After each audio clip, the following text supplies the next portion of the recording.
Eurovision was the kickstart that I dreamed of as a small town boy.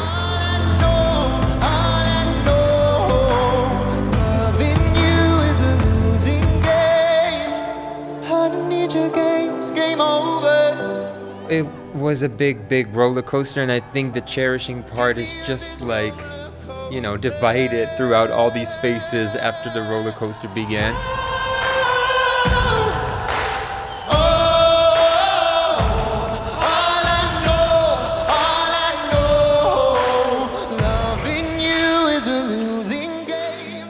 What I did afterwards was like gigging at big festivals in the Netherlands, traveling through Europe, doing a lot of promo, a lot of interviews, releasing my second single, going to LA, signing with Capitol Music. It was crazy.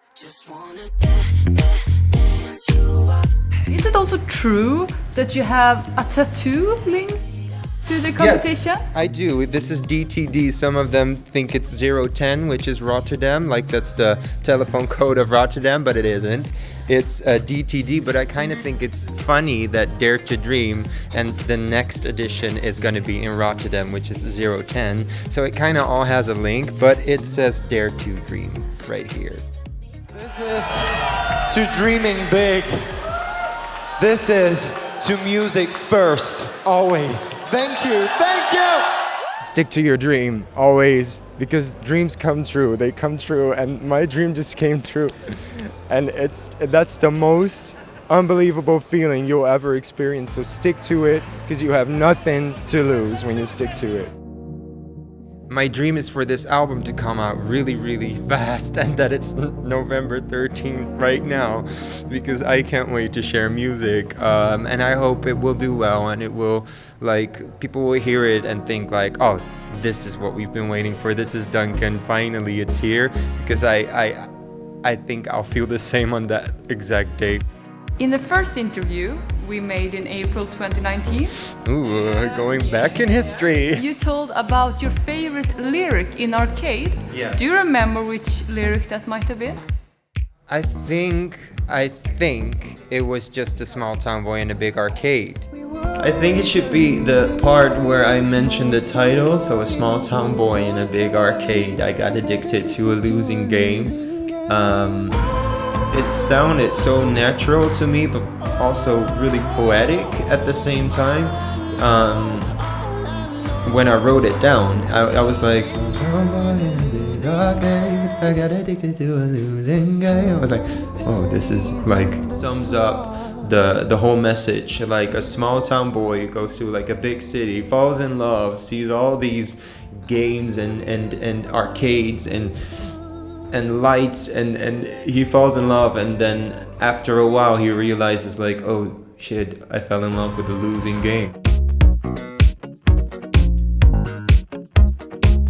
Not to sound depressed or anything, but it changed a bit too. My mind feels like a foreign land, because the more I thought about that line, and the more I thought about this year, and just how that sentence can refer to sometimes you're a bit lost in the situations that are happening right now, but also my mind is a foreign land. I can explore so much more in my mind.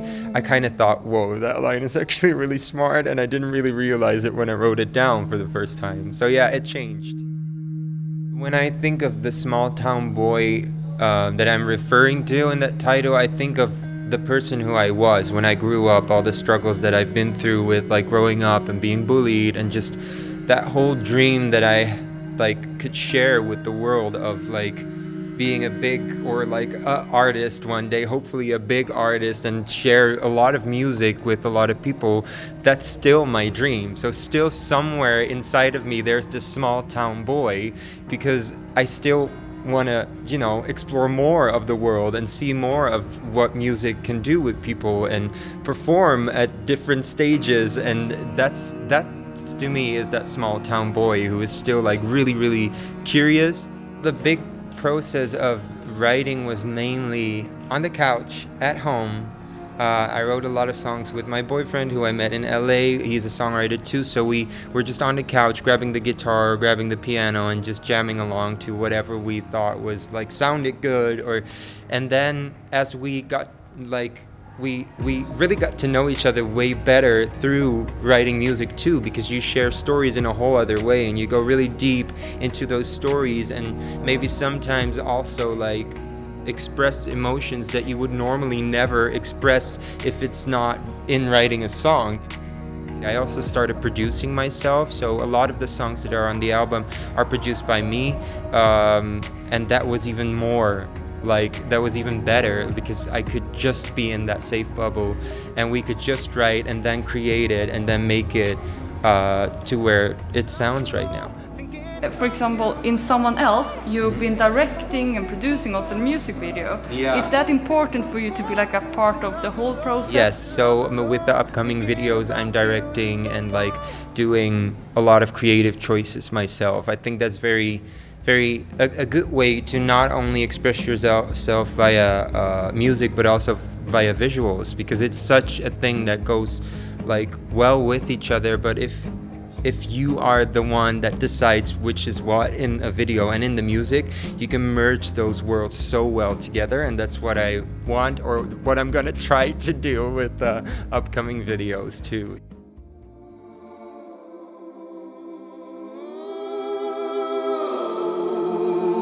Crystal clouds, pouring rain, wash away another day. On the 1st October, my new single Last Night will be released, so the title is Last Night. A bit more up-tempo, but I'm happy with that actually. It's a different side of me again. That line refers to how you sometimes can go so much into your own imagination that even like the sky could be like crystal clouds, just pouring rain, and just I'm kind of asking my own imagination to wash away the things that happened in life.